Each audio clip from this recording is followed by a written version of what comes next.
വർഷങ്ങൾ മുമ്പ് ഒരു കേസുകൾ നമ്മൾ കേസുകൾ പരിശോധിച്ചാൽ മനസ്സിലാവും. ഒരു കേസും ഈ അടുത്ത സമയത്ത് ഉണ്ടായതല്ല. വർഷങ്ങൾ മുമ്പുള്ള പല കേസുകളും കുത്തിപ്പൊക്കിക്കൊണ്ടാണ് വോയിസുകളും മെസ്സേജുകളൊക്കെ ആയിട്ട് ഇപ്പൊ എടുത്തു കൊണ്ടുവന്നിട്ടിരിക്കുന്നത്. അതിജീവിതയ്ക്ക് എപ്പോ വേണമെങ്കിലും പരാതി കൊടുക്കാം, വേണമെങ്കിലും പരാതി കൊടുക്കാമെങ്കിലും കറക്റ്റ് ഒരു ഇലക്ഷൻ സമയം എടുക്കുമ്പോഴത്തേക്ക് അത് പരാതി വരുന്നതിന്റെ ഉദ്ദേശശുദ്ധി നമുക്ക് മനസ്സിലാക്കാൻ സാധിക്കുന്നതാണോ? അതിജീവിത സ്വയം കൊടുക്കുന്നതാണോ അല്ലെങ്കിൽ അതാരുടെയും പ്രേരിതമായിട്ട് വരുന്നതാണോ എന്നുള്ളതൊക്കെ നമുക്ക് മനസ്സിലാക്കാൻ സാധിക്കുന്നതായിട്ടുള്ള കാര്യമാണ്. ഇപ്പം പ്രത്യേകിച്ച് രാഹുൽ എന്ന് പറയുന്നത് പ്രതിപക്ഷത്ത് ഭരണപക്ഷം ഏറ്റവും അധികം ഭയക്കുന്ന ഒരു നേതാവാണ് രാഹുൽ എന്ന് പറയുന്നത്. ആ ഒരു സ്ഥിതിയിൽ എങ്ങനെയെങ്കിലും രാഹുലിനെ ഒതുക്കി തീർത്തില്ലെങ്കിൽ അത് തുടർന്ന് വരുന്ന തെരഞ്ഞെടുപ്പുകളിലും എല്ലാം ഒരു ഭീഷണിയാണ് എന്നുള്ള തിരിച്ചറിവ് കൊണ്ട് മാത്രമാണ് ഇത്തരം പരാതികളൊക്കെ കെട്ടിപ്പോക്കി. അപ്പൊ അത് ഒതുക്കാനുള്ള പരിപാടിയാണ് ഇപ്പോൾ നടക്കുന്നത് എന്നാണ് പറയുന്നത്. എന്തായാലും നമുക്ക് ഇനി വേറെ കുറെ കുട്ടികളുണ്ട് അവിടെ. ഇലക്ഷൻ സ്റ്റണ്ട് എന്ന രീതിയിൽ ഉയർത്തിക്കൊണ്ടുവന്ന ആരോപണങ്ങളാണ്, അല്ലാതെ അതിലൊന്നും കാര്യമില്ല എന്നാണ്. രാഹുൽ മാങ്കൂട്ടത്തിനൊപ്പമാണ് എന്തായാലും, ആണല്ലേ? രാഹുലിനൊപ്പമാണ്. ശരി. അതിജീവിതയോടുള്ള എല്ലാവിധ ബഹുമാനങ്ങളും ആദരവുകളും അവരുടെ എല്ലാവിധ കാര്യങ്ങൾക്കും ഒപ്പം നിന്നുകൊണ്ട് തന്നെ പറയുകയാണ്, പ്രിയപ്പെട്ട സഹോദരി, കേരളം നിങ്ങളോടൊപ്പമല്ല. പ്രിയപ്പെട്ട സഹോദരി, കേരളം നിങ്ങളോടൊപ്പമല്ല. ഈ തെരഞ്ഞെടുപ്പ് കാലത്ത് രാഹുൽ മാങ്കൂട്ടത്തിനെ വലിച്ചിഴച്ചത് ആ കാര്യത്തിൽ കേരളത്തിൽ നിങ്ങളോട് എതിരഭിപ്രായമുണ്ട്. നിങ്ങൾ ആരുടെയെങ്കിലും പ്രേരണക്ക് വഴങ്ങിയിട്ടാണ് ഇത്തരത്തിലൊരു പ്രവർത്തിക്ക് നിങ്ങൾ ഇറങ്ങിത്തിരിച്ചത് എന്നുള്ള കാര്യം ഞങ്ങൾ സംശയിക്കേണ്ടിയിരിക്കുന്നു. അതിനുള്ള ആദ്യത്തെ സംശയം വരാനുള്ള കാരണം എന്ന് പറയുന്നത് നിങ്ങളുടേത് തന്നെ എന്ന് പറയപ്പെടുന്ന സ്ക്രീൻഷോട്ടുകൾ തന്നെയാണ് ഈ പറയുന്ന ഓഗസ്റ്റ് 20 പുറത്തു വന്നത്.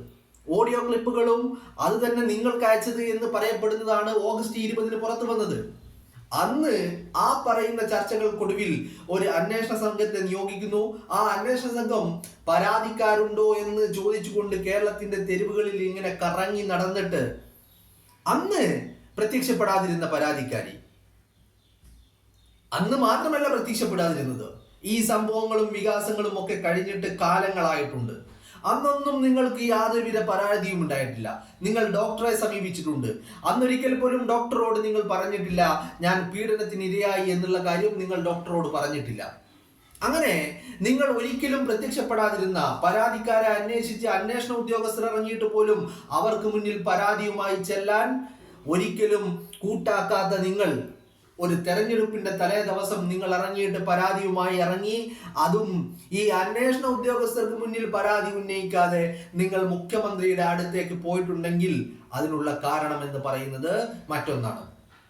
രണ്ടാമത്തെ കാര്യം, കേരളം നിങ്ങളോടൊപ്പമല്ല എന്ന് പറയാനുള്ളതിന്റെ രണ്ടാമത്തെ കാരണം എന്ന് പറയുന്നത് നിങ്ങൾ വിവാഹിതയായ സ്ത്രീയാണ്. നിങ്ങൾക്കൊരു ഭർത്താവുണ്ട്. ആ ഭർത്താവുമൊത്ത് ജീവിക്കുന്ന വ്യക്തിയാണ് നിങ്ങൾ. അങ്ങനത്തെ സഹോദരി, നിങ്ങൾ ആ ഭർത്താവിനെ തള്ളി നിർത്തിക്കൊണ്ട് നിങ്ങൾ കാമുകനോടൊപ്പം ഇറങ്ങി പുറപ്പെടാൻ നിങ്ങൾ തീരുമാനിച്ചിട്ടുണ്ടെങ്കിൽ നിങ്ങളോടൊപ്പം നിൽക്കാൻ സാധിക്കില്ല എന്ന് മാത്രമേ പറയാനുള്ളൂ. രായിക്ക് രാമായണം കൊട്ടിഘോഷിക്കുന്ന മാധ്യമങ്ങൾ കൊട്ടിഘോഷിക്കുന്ന സഹോദരി നിങ്ങളോടൊപ്പം എന്ന് ചിലരൊക്കെ അവരുടെ താല്പര്യങ്ങൾക്കനുസരിച്ച് സോഷ്യൽ മീഡിയകളിൽ പോസ്റ്റ് ഇടുന്നുണ്ടെങ്കിൽ, പക്ഷേ കേരളത്തിന്റെ പൊതുസമൂഹം സഹോദരി നിങ്ങളോടൊപ്പമല്ല. ജനം പ്രതികരിച്ചു തുടങ്ങിയിരിക്കുന്നു. പ്രതിപക്ഷത്തിലുള്ള ശക്തനായ ഒരു യുവ നേതാവ്, ആ യുവ നേതാവിനെ തകർക്കണമെന്നുള്ളത് അവരുടെയൊക്കെ ഭയമായിട്ടുള്ള രാഹുൽ മാങ്കൂട്ടം എന്ന് പറയുന്ന ഒരു യുവ നേതാവിനെ തകർക്കണമെന്നുള്ളത് പലരുടെയും ചിരകാല സ്വപ്നങ്ങളാണ്. ആ ചിരകാല സ്വപ്നങ്ങൾക്ക് കുട പിടിക്കുന്ന രീതിയിലായിപ്പോയി നിങ്ങളുടെ പ്രവർത്തനങ്ങൾ എന്ന് മാത്രമേ ഈ കാര്യത്തിൽ പറയാനുള്ളൂ. മനസ്സിലായില്ലേ? കേരളത്തിൽ ഒരുപാടധികം സംഭവ വികാസങ്ങൾ ഉണ്ടായിട്ടുണ്ട്. കാമുകനോടൊപ്പം ഇറങ്ങിപ്പോവാൻ ഭർത്താവിനെയും മക്കളെയും ഉപേക്ഷിച്ച് കാമുകനോടൊപ്പം ഇറങ്ങിപ്പോയ സ്ത്രീകൾ, മക്കൾ കാമുകനുമൊത്തുള്ള ജീവിതത്തിന് മക്കൾ തടസ്സമാകുമ്പോൾ ആ മക്കളെ ഇല്ലായ്മ ചെയ്തിട്ട് കാമുകനോടൊപ്പം ജീവിക്കണമെന്ന് ആഗ്രഹിച്ച സ്ത്രീകൾ, അവരൊക്കെ ഇന്ന് കേരളത്തിന്റെ അഴിയെണ്ണുന്ന ആളുകളാണ്. ഈ പറയുന്ന സ്ത്രീകളോടൊപ്പം ഒന്നും എവിടെയും കേരളത്തിന്റെ പൊതുസമൂഹം നിന്നിട്ടില്ല എന്നുള്ള കാര്യം നിങ്ങൾ ആലോചിക്കുക. അതുകൊണ്ട് തന്നെ ഭർത്താവിനെ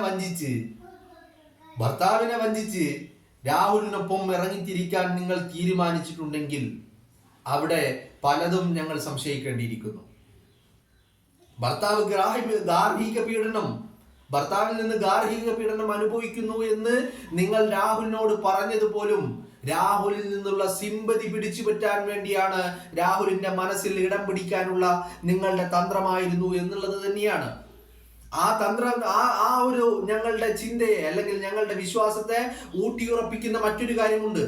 അതെന്താണെന്ന് പറഞ്ഞാൽ, നിങ്ങൾ രാഹുലുമായിട്ട് ബന്ധം തുടങ്ങിയത് മുതൽ ഈ ഏറ്റവും ഒടുവിലത്തെ സംഭവ വികാസം വരെയുള്ള കാര്യങ്ങൾ നിങ്ങൾ മറ്റൊരു ഡിവൈസ് ഉപയോഗിച്ചുകൊണ്ട് ഇതൊക്കെ റെക്കോർഡ് ചെയ്ത് സൂക്ഷിച്ചിരുന്നു എന്നുള്ളതാണ്. അപ്പോ ആ തുടക്കത്തിൽ തന്നെ നിങ്ങൾ എന്തിനു വേണ്ടിയിട്ടാണ് ഇതൊക്കെ റെക്കോർഡ് ചെയ്ത് സൂക്ഷിച്ചത് എന്നുള്ള ചോദ്യം ഉയരുന്നു.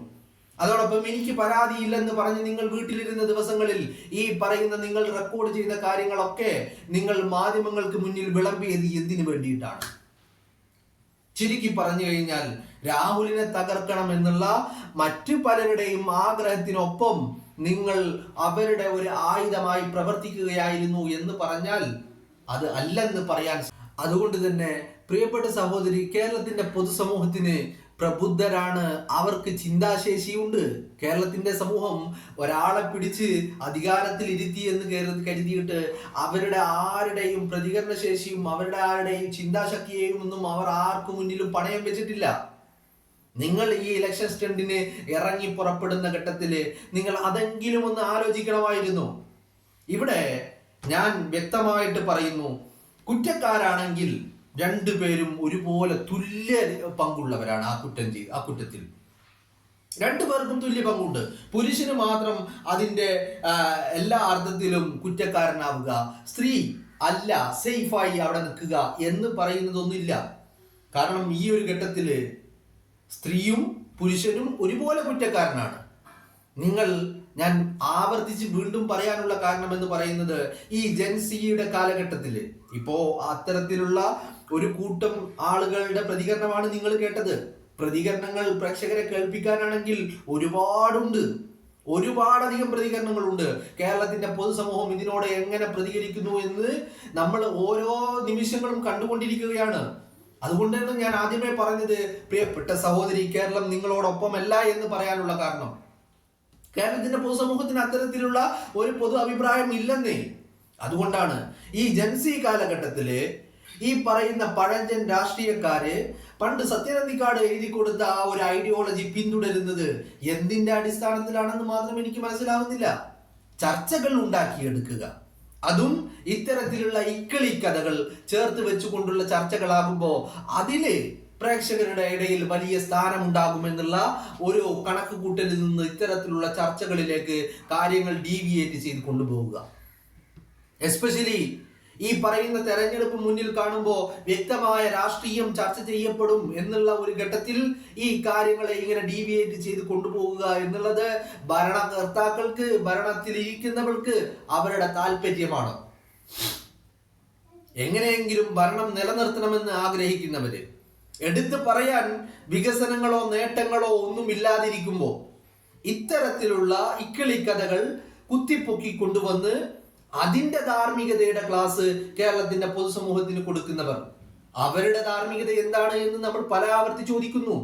ആ ചോദ്യങ്ങൾക്ക് അവർക്ക് മറുപടികളില്ല. ജയരാജന് മറുപടിയില്ല, ഗോവിന്ദന് മറുപടിയില്ല, ശിവൻകുട്ടിക്ക് മറുപടിയില്ല, കെ ശൈലജയ്ക്ക് മറുപടിയില്ല, PK ശ്രീമതിക്ക് മറുപടിയില്ല, സതി ദേവിക്ക് മറുപടിയില്ല, ആർക്കും മറുപടികളില്ല.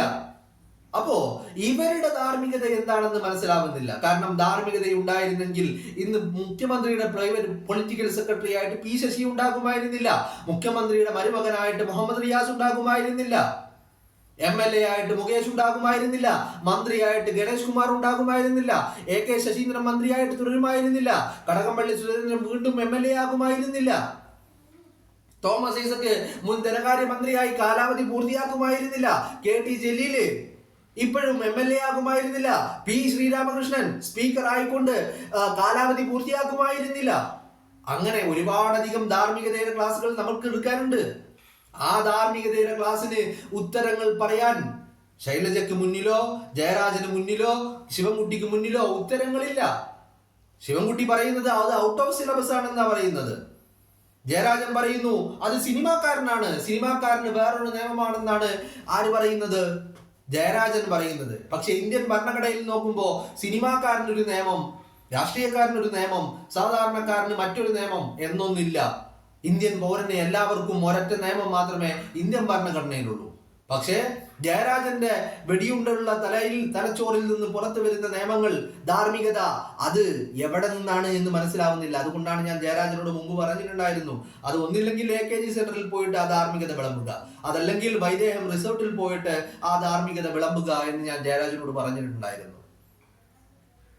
അതുകൊണ്ടാണ് പ്രിയപ്പെട്ട സഹോദരി നിങ്ങളോട് പറയുന്നത്, നിങ്ങൾ പലപ്പോഴും പലരുടെയും ആയുധമാവുകയാണ്. ഈ ആയുധമാവുകയാണെന്നുള്ള തിരിച്ചറിവും നിങ്ങൾക്കുണ്ടായിരുന്നു. നിങ്ങൾ രാഹുലിനോട് തന്നെ പറഞ്ഞ കാര്യങ്ങളാണ്.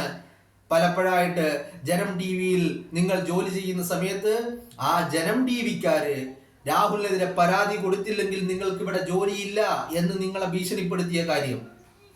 അപ്പോ അത്തരത്തിലുള്ള ചില പ്രലോഭനങ്ങൾ അതിൽ നിങ്ങൾ വീണുപോയതാണ് എന്ന് മാത്രമേ പറയാനുള്ളൂ. ആരെങ്കിലും സോഷ്യൽ മീഡിയകളിൽ കുറിപ്പെഴുതിയിട്ട് കേരളം നിങ്ങളോടൊപ്പമാണെന്ന് പറഞ്ഞത് നിങ്ങൾ വിശ്വസിക്കുന്നുണ്ടെങ്കിൽ, ആ പറയുന്ന ആളുകളല്ല കേരളം എന്ന് പറയുന്നത് അവരെ ഒഴിച്ചു നിർത്തിയുള്ളതാണ് കേരളം. അതുകൊണ്ട് അവർ പറയുന്നത് നിങ്ങൾ വിശ്വസിക്കരുത്. കേരളത്തിന്റെ പൊതുസമൂഹത്തിന്റെ അഭിപ്രായം ഇതിൽ എന്താണെന്ന് ചോദിച്ചാൽ, നിങ്ങൾക്ക് സോഷ്യൽ മീഡിയകളിൽ അല്ലെങ്കിൽ ഈ പറയുന്ന നിങ്ങളുടെ വാദങ്ങളെ ഏറ്റുപിടിക്കുന്ന മാധ്യമങ്ങളെന്ന് എടുത്തത് പരിശോധിച്ചാൽ മാത്രം നിങ്ങൾക്ക് മനസ്സിലാകും അവർ തന്നെ കേരളത്തിന്റെ അഭിപ്രായം എന്താണ്, പൊതുജനത്തിന്റെ അഭിപ്രായം എന്താണെന്ന് അവർ ജനങ്ങളിലേക്ക് എത്തിക്കുന്നുണ്ട്. അപ്പൊ അതുകൊണ്ട് ഇത്തരത്തിലുള്ള കാര്യങ്ങൾ പുറത്തേക്ക് വരുമ്പോൾ വലിയ സങ്കടമാണുള്ളത്. ഒറ്റ കാര്യം, ഇതിന്റെ ആകത്തുക എന്താണെന്ന് ചോദിച്ചാൽ, കുറ്റക്കാരനാണെങ്കിൽ സ്ത്രീയും പുരുഷനും ഒരുപോലെ കുറ്റക്കാരനാണ്. ഒരാൾ മാത്രമായിട്ട് കുറ്റക്കാരനാവില്ല ഈ കാര്യത്തിൽ എന്നുള്ളതിൽ ഒരു തർക്കവും ആർക്കും വേണ്ട.